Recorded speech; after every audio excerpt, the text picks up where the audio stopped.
My name is John Scott. I am the interim director here for emergency management, and we were going to talk a little bit about Tropical Storm Eta, what we can expect to see in the county, what we're doing here at the Emergency Operations Center, and what we would like you to be doing both to prepare for and then ride out Tropical Storm Eta in the next day or so. Primarily breezy conditions and the potential for some flooding rain in the county. The good news is the major impacts associated with Tropical Storm Eta are well south and to our west. Eta's forecast is currently to move through the Keys as perhaps a strong tropical storm or even a low-grade Category 1 hurricane and move most of its weather west. However, Eta is a very big and sloppy storm, so we're still going to see some weather up here. We expect the conditions to start to deteriorate this evening, probably in the 6 p.m.-ish time frame. If you're out there right now, you've already probably seen some of that happening. We also expect to see rainfall, somewhere between the 2 to 3 inches of rain, with as much as 6 inches of rain for those areas that see persistent and heavy rain bands come through those areas. We expect these impacts to be with us until probably Monday afternoon. Exact timing on when Eta leaves, we're not 100% certain of, and we continue to work with the National Weather Service on these timings.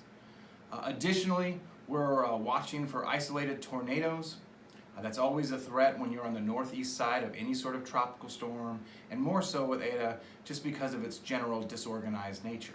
So we'll be watching for that, and it's a great reminder that for you and your families to go through and say, okay, do we have a place to go in our home? What's that strongest room should a tornado warning be issued for our area? Minor damage is still possible because we are talking about wind speeds in the 25 to 35 mile an hour range, maybe some gusts up to 40 with the occasional gust of 50 to 55. That also may mean some sporadic power outages as those tree limbs get into those power lines. So we want to make sure that we're prepared for that you've got things in your home with your family should you have a short-term power outage. Now's a great time to charge your phones to make sure they're ready to go and can get you through any sort of sporadic power outages we might suffer through. We've spoken with FP&L, they're ready, they're leaning forward, they've got crews on standby to help respond to any sort of outages we do experience and try to get folks back as quickly as we can, but we would always ask folks to exercise a little bit of patience as we go through that. The other big thing to talk about with FP&L is if you do have an outage, you want to make sure you report that right away. That number is 1-800-4-OUTAGE or 1-800-468-8243.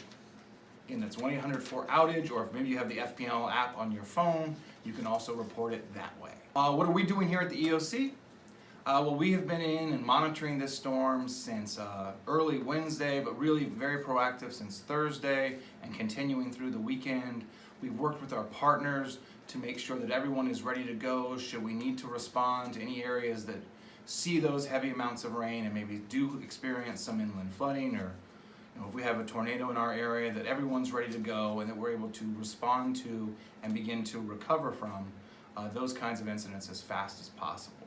We will have staff in the EOC in the overnight hours and into tomorrow as well. Again, just out of an abundance of caution to make sure that we have no delay in any response that needs to happen. What can you do? Well, there's a lot of things you can do. So we want to make sure that we avoid any areas of flooding. We don't want to drive through any areas of flooding. We don't know how deep that area could be. You hear us talk a lot about the phrase, turn around, don't drown. Now is a great time to exercise that. Avoid roadways during the height of the event. So tonight and into Monday morning, Monday midday, if you can really avoid being on the roadways, that's great. At a minimum, please reduce the amount of driving that's taking place. Also, try to avoid causeways as much as possible.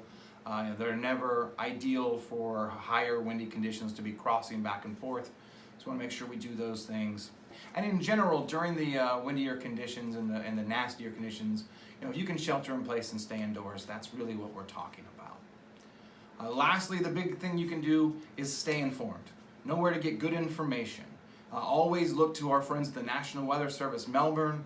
They're always putting out local information, talking about any changes to the track, but more importantly, any changes to the impacts for us locally. So those rain amounts, those windfall amounts, the timing of things that I mentioned, all of that comes from our partnership with the National Weather Service, and they are a great local resource. Additionally, we're on Twitter at Brevard EOC, we're on Facebook at Brevard Emergency Management, we're on Nextdoor as Brevard Emergency Management. You text Brevard EOC to 888-777, and you can get information straight from us to your phone. You can visit our website, which is embrevard.com. All of those are great ways to get information directly from us. You can always stay tuned to your local media channels, both newspaper and television. We are in constant communication with them, sharing information to them just like we're sharing it with you. And they're always great partners, and they have current information on what we're doing as well.